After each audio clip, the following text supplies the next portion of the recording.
Isipin mong pupunta ka sa isang festival kasama kaibigan. Pagdating mo roon, sabi ka para sa kasiyahan ng gabi, pero bigla kang nakatanggap ng mensahe na hindi siya makakarating. Uuwi ka ba o mananatili para namnamin ang saya sa paligid ng mag-isa? Para sa 15-year-old na si Mai Sato, ang desisyon na yon ang naging huli niyang desisyon sa buhay. Ito ang kwento ng isang dalagang biglang naglaho sa gitna ng mataong festival. At makalipas ang ilang araw, natagpuan siyang patay sa isang kanal ng irigasyon. July 2003, nagpanik ang pamilya Sato nang hindi umuwi si Mai mula sa festival. Agad na tinawagan ng kanyang mga magulang, mga kaibigan, ngunit wala ni isang nakakaalam kung nasaan siya. Nagre-ring pa ang cellphone ni Mai hanggang alas 10 ng gabi bago tuluyang namatay. Sa takot na may masamang nangyari, agad sila nag-report ng missing person. Makalipas ang 3 araw, bandang 9:45 ng umaga, isang residente ang naglalakad sa isang liblib na daan sa Goka Town, Ibaraki Prefecture, ang nakapansin ng mga kumpol ng langaw na lumilipad sa isang bahagi ng damuhan. Nang sundan niya ito, agad niyang naamoy ang napakabaho at nakakasulasok na amoy. Sa loob ng isang kanal ng irigasyon, natagpuan niya ang katawan ng isang dalagita. Napasigaw siya sa gulat, dahilan para mapansin ng ibang dumaraan. May tumawag kaagad sa pulis. Pagdating ng mga investigador mula sa Ibaraki Criminal Investigation Division, dumating din ang mga mamamahayag. Bagaman hanggang ngayon, hindi pa rin malinaw kung sino unang tumawag sa kanila. Ang kakaibang paraan ng pagkadiskubre sa katawan ay agad na umagaw ng atensyon ng mga mamamahayag.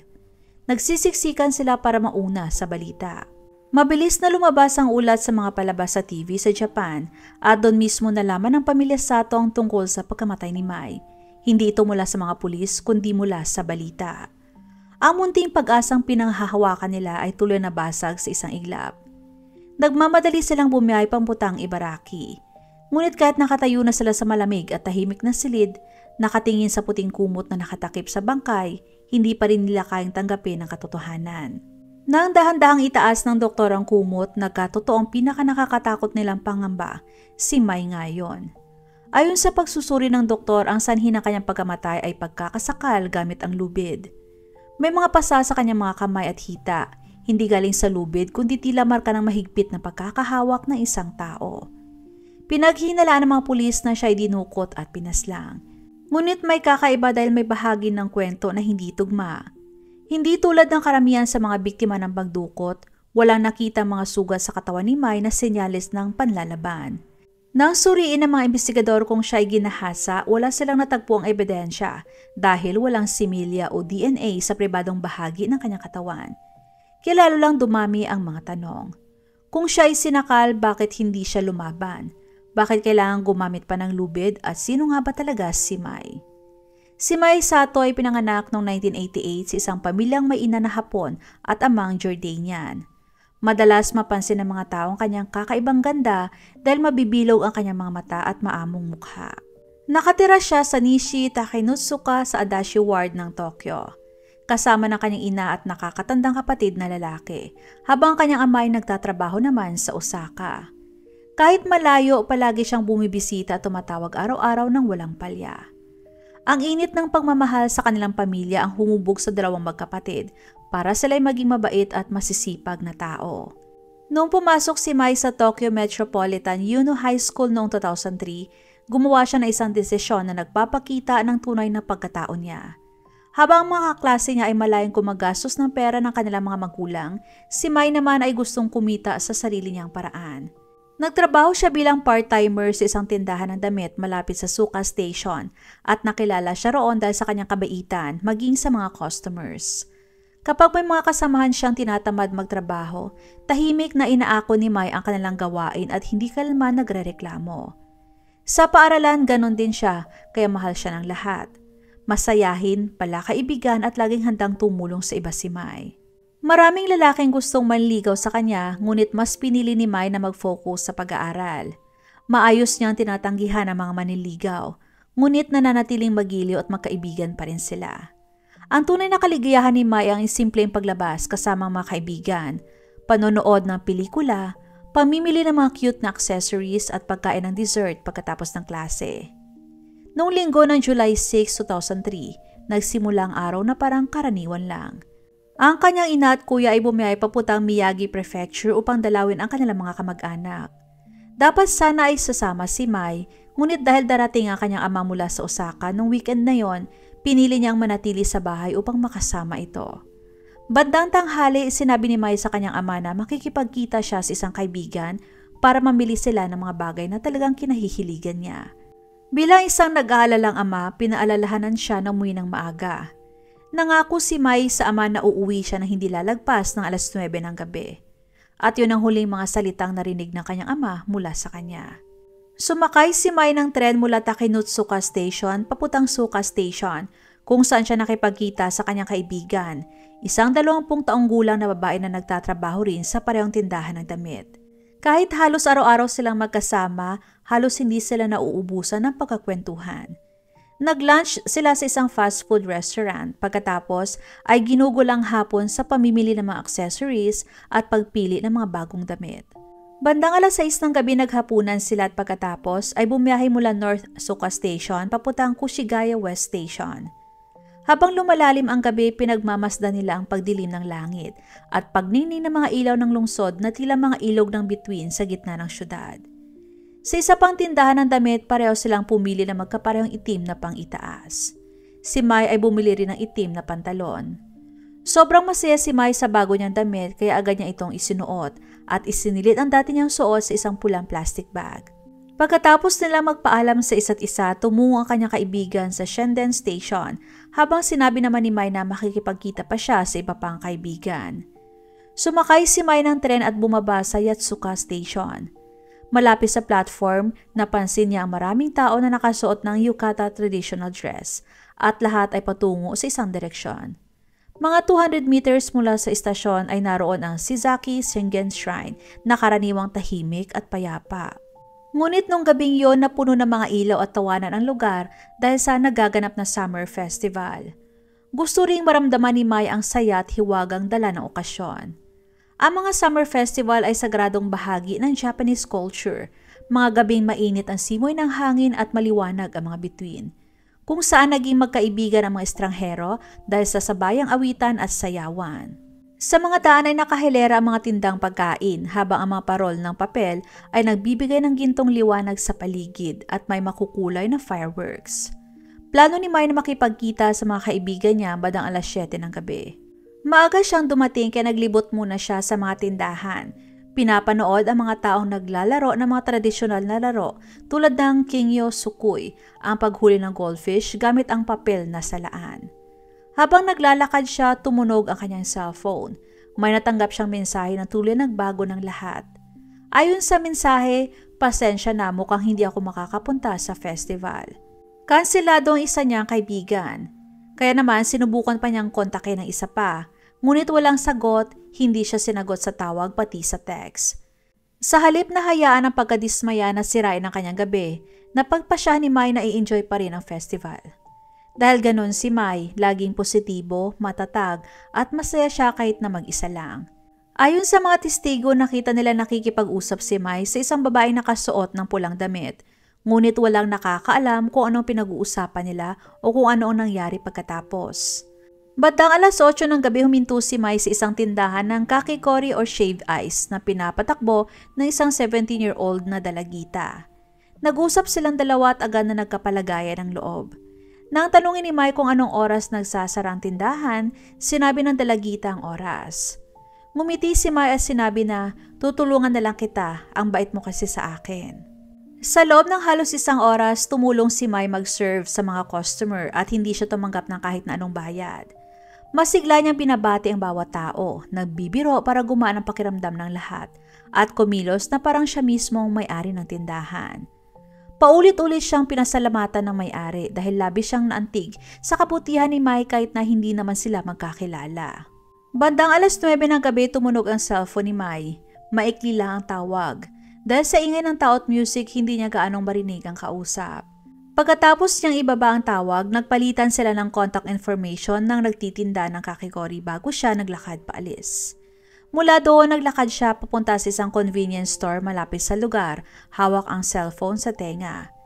Sa kuha ng CCTV, makikitang bumili siya ng inumin pagkatapos ay umupo sa mga baitang sa labas.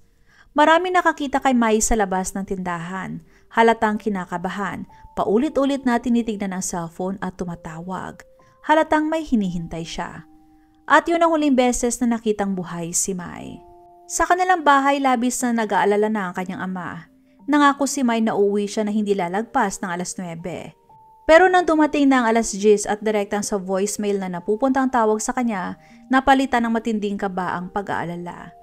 Tinawagan niya mga kaibigan ni Mai pero wala ni isang may alam kung nasaan siya. Hindi na siya nakatiis, tinawagan niya ang asawa at agad na nagtungo sa presinto ng mga pulis. Lumipas ang mga oras, naging araw pero walang balita, hanggang sa dumating ang July 9. Nang matagpuan ang bangkay sa Goka Town, agad itong iniulat ng mga media. Ipinakita pa nilang mukha ng biktima sa TV. Doon nalaman ng pamilya ni Mai na patay na ang kanilang anak. Mabilis sila nagtungo sa Ibaraki at hindi pa rin naniniwala hanggang sa itinaasan ng doktor ang puting kumot at sumalubong sa kanilang katotohanang kinatatakutan nila. Lumabas sa imbestigasyon na may mga marka ng pagkakasakal sa leeg ni Mai na galing sa lubid. May mga pasarin ang kanyang mga kamay at hita, palatandaan na may humawak o kumapit sa kanya. Pero nakapagtataka dahil wala siyang sugat o palatandaan ng panlalaban. Kung inatake siya at pinigilan, bakit hindi siya lumaban? Wala rin nakitang DNA ng ibang tao, kaya tinanggal ng mga pulis ang posibilidad ng panghahalay. Suot pa rin ni Mai ang kanyang itim na blouse at pantalon pero nawawala ang kanyang pulang plastic bag, silver na Rolex na relo, pitaka, cellphone at pera. Ang pinaka nakakagulat, malinis na malinis ang kanyang puting medyas, walang kahit anong bakas ng dumi. Parang inalis niya ang sapatos bago pumasok sa isang bahay. Kinausap ng mga pulis ang mga kaibigan ni Mai pero wala silang maibigay na makabuluhang impormasyon. Dahil wala pang modernong teknolohiya noon para matrack ang mga tawag sa cellphone, hindi rin natukoy kung sino tumawag kay Mai nung gabing yon o kung saan napunta ang kanyang telepono. Dahil doon, namigay ang mga pulis ng libu-libong flyers na naglalarawan kay Mai, ang kanyang itsura, suot at mga nawawalang gamit. Sa unang marami ang nagbigay ng impormasyon pero pagsapit ng 2009, tuluyan nang nawala ang mga tip. Noong June 29, 2007, isinama ang kaso ni Mai sa Japan Special Investigation Reward Program. Nag-alok ang Sakay Police Station at pamilya ni Mai ng 5 million yen o mahigit 1 million sa peso para sa sinumang makapagbigay ng impormasyon na maging dahilan ng pagkahuli ng salarin. Pero pagdating ng July 1, 2008, nag-expire ng alok na pabuya pero wala pa ring bagong lead. Nagsanib puwersa ang mga pulis mula Tokyo Metropolitan, Saitama Prefecture at Ibaraki. Naglabas sila ng mga litrato at CCTV footage ni Mai pero walang resulta. Pagkalipas ng 19 years, inilabas ng mga pulis ang hindi pa nakikita na CCTV footage mula sa convenience store malapit sa Yatsuka Station. Ang oras sa video ay alas 9 ng gabi, July 6, 2003. Makikita si Mai na bumibili ng 2 inumin habang nasa telepono. Pagkatapos ay umupo siya malapit sa entrance ng tindahan, malinaw na may hinihintay. Makalipas ang ilang sandali, makikita sa CCTV na naglakad si Mai paputang north ng mag-isa hanggang sa tuluyang nawala sa camera. At yun ang huling malinaw na bakas mula sa kanya. Isang dating residente malapit sa Yatsuka Station ang nagsabing kilala raw ang lugar na yon bilang tambayan ng mga lalaking nanliligaw o nangaakit ng mga babae sa gabi, lalo na sa may paradahan. Pinaniniwalaan niya na posibleng may nakasalubong si Mai doon. Pero dahil walang matibay na ebidensya, nananatili ito na haka-haka lamang. Tuwing panahon ng Summer Festival, nagbabahagi ang pamilya ni Mai at mga pulis ng prefecture ng mahigit 2,000 na piraso ng tissue packs na may nakaimprinta na impormasyon tungkol kay Mai. Umaasang may taong makakaalala ng kahit anong detalye mula sa gabing yon. Noong April 2021, naglunsad ng Ibaraki Prefectural Police Department ng bagong reward system na hanggang 50,000 yen o kulang-kulang 19,000 sa peso para sa mga kapaki-pakinabang na impormasyon na makakatulong sa kaso.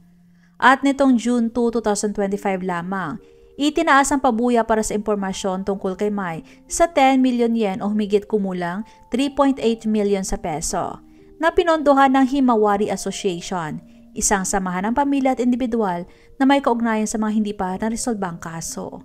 Pero habang lumilipas sa mga taon, unti-unting nawawala ang pag-asa. Ang kasong dapat ay madaling maresolba ay nanatili na isa sa pinakakilalang misteryo ng Japan. Ngunit bakit nga ba hindi pa rin nalulutas ang kaso sa loob ng mahigit 20 taon? Ang sagot ay nasa kombinasyon ng maling oras at kakulangan sa ebidensya. Ang pinakamalaking hadlang na hinarap ng mga investigador ay ang teknolohiya o ang kawalan ng mga makabagong teknolohiya noong mga panahong yon. Noong 2003, napakalimitado pa ng cellphone tracking kumpara sa teknolohiya sa ngayon. Ang cellphone ni Mai na sana ang pinakamalagang ebidensya ay hindi kailanman natagpuan. At dahil dito, hindi matukoy ng mga investigador kung sino ang tumawag sa kanya nung gabing yon o kung kanino siya huli nakipag-usap. Wala pa noong panahon na yon ang mga teknolohiyang kaya mag-trace ng cellphone tulad sa ngayon. Noon, bihira rin ang mga security camera. Ang tanging CCTV footage na nakuha ay yung video ni Mai sa convenience store at inilabas na ito sa publiko makalipas ang 19 years. May mga malalaking puwang sa surveillance coverage kaya hindi na itala ang huling mga galaw ni Mai. Ang isa sa pinakamalungkot na bahagi ay ang kawalan ng impormasyon mula sa publiko. Pagsapit ng 2007, 49 na tip lang natanggap ng mga pulis. At noong 2009, umabot lang ito sa 73 at tuloy nang tumigil ang pagdating ng impormasyon. Sa kabila ng mahigit 17,000 na mga investigador na naitalaga sa kaso sa paglipas ng mga taon, 91 na tip lamang ang natanggap hanggang 2018. Lahat ng mga gamit ni Mai, ang kanyang sapatos, bag, silver na Rolex watch, pulang shopping bag at cellphone ay nawala na parang bula. Kaya nawala rin ang mga ebidensya na dapat sana ay makakatulong sa kaso. Ang kaso ay nanlamig, hindi dahil sa kakulangan ng pagsisikap kundi dahil sa kawalan ng mga palatandaan o bagong impormasyon. Sa paglipas ng mga taon, maraming teorya ang nabuo ng mga investigador at mga online community tungkol sa kung anong maaring nangyari kay Mai. Nang matagpuan ang katawan ni Mai, wala siyang sapatos pero malinis na malinis ang kanyang puting medyas. Walang kahit isang tuldok ng dumi. Ibig sabihin, hindi siya naglakad ng walang sapatos. Malamang ay inalis niya ito bago sumakay sa isang sasakyan o bago pumasok sa isang bahay. Maaaring kilala niya ito o baka mukhang maayos at mapagkakatiwala ng taong yon at sinabihan lang siyang alisin ang sapatos para hindi madumihan ang kotse o bahay. Sa alinmang kaso, ipinakitang maliit na detalye na hindi alam ni Mai na siya ay nasa panganib hanggang sa huli ng lahat. May isa pang teorya na nakatuon sa lokasyon mismo. Ang Yatsuka Station ay kilala raw noon bilang lugar kung saan lumalapit ang mga lalaki sa mga kabataang babae sa gabi, lalo na malapit sa parking area. Naniniwalang ilan na nakasalubong ni Mai isang mandaragit na sadyang pumunta sa festival para maghanap ng mga babaeng mag-isa. Mga batang babae na distracted sa saya ng tao at masayang festival. At syempre, nariyan din ang hiwaga tungkol sa babaeng nakasuot ng pula. Maraming saksi ang nakakita kay Mai na nakikipag-usap siya sa isang babaeng nakasuot ng pula sa festival, pero hindi kailanman lumitaw ang babaeng yon. Hanggang ngayon ay hindi pa rin alam kung sino siya. Pero ang pinakamahalagang tanong ay nanatiling walang sagot. Sinong tumawag kay Mai bandang 9 ng gabi nung gabing yon? Ang misteryosong tawag na yun ang naging dahilan kung bakit umalis siya sa stall ng yelo, kung saan masaya siyang tumutulong sa bagong kakilala. Ayon sa mga saksi, nakita si Mai sa convenience store, balisa, paulit-ulit na chinecheck ang cellphone at tumatawag muli na tila may hinihintay. Ang taong yon kung sino man siyang may hawak ng susi para malutasan ang kaso. Ang hindi maipaliwanag ng mga investigador ay kung paano nagkakabit-kabit ang lahat ng ito. Si Mai ay sinakal gamit ang lubid ngunit wala siyang sugat o bakas ng panlalaban. Ang malinis niyang medyas ay palatandaan na sumama siya ng kusa sa isang lugar. Ngunit sino ang taong yun na pinagkatiwalaan ng isang 15-year-old na dalaga na nagpatanggal sa kanya ng sapatos at pinasama sa kanya para lang patayin siya makalipas ang ilang oras. 22 taon na ang lumipas ngunit wala pa rin bagong update sa kasong ito. Nawala si Mai nung panahong may cellphone na pero hindi pa sapat ang teknolohiya noon para matunton ang mga ito. Ang kasong dapat sana'y nalutas sa loob lang ng ilang araw gamit ang teknolohiya ngayon ay isa pa ring misteryo na bumabagabag sa Japan. Ang pamilya ni Mai ay patuloy na umaasa at naghihintay. Ano sa tingin mo ang nangyari kay Mai? Krimen ba ito ng isang estranghero na sinamantalang pagkakataon o gawa ng taong kilala niya? Ang katotohanan ay nananatiling nakatago, naghihintay lang na matuklasan. Itong aking personal na paalala kapag umaalis ng gabi. Ipagpaalam palagi kung saan ka pupunta, kanino ka sasama at anong oras uuwi. I-share sa magulang, kapatid o mapagkakatiwalaang kaibigan. Huwag maglakad mag-isa sa madilim o tahimik na lugar kung maaari ay sumabay o magpahatid sundo. Magdala ng pangproteksyon tulad ng whistle, pepper spray o flashlight. Iwasang magsuot ng sobrang kapansin-pansin na alahas o maglabas ng gadgets habang nasa labas, lalo na sa madidilim na lugar. Iwasang uminom ng alak o tumanggap ng inumin mula sa hindi mo kakilala. Maraming kaso ng spike drinks o paglalagay ng pampatulog sa inumin, kaya mag-ingat. Laging fully charged ang cellphone at naka-activate ang location sharing sa isang taong pinagkakatiwalaan mo.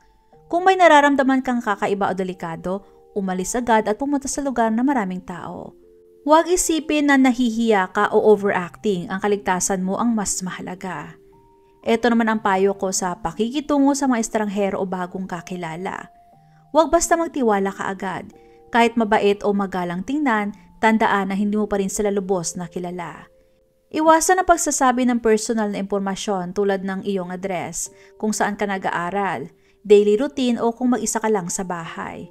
Kung sa online mo naman nakilala, huwag agad makipagkita sa personal.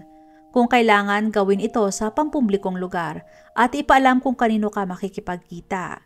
Magdala palagi ng sariling pamasahe o pera pabalik, huwag umasa sa iba para sa transportation o pagkain. Pakinggan ang inyong instinct. Kung may nararamdaman kang kakaiba o hindi ka komportable, umalis agad. Hindi mo kailangan magpaliwanag o makisama. Huwag din hayaan na mapilit ka. Ang hindi ay sapat na nasagot. Hindi mo kailangang magpa-justify sa taong pilit o mapangkontrol. Iwasan din ang pagsama sa mga bagong kakilala sa pribadong lugar.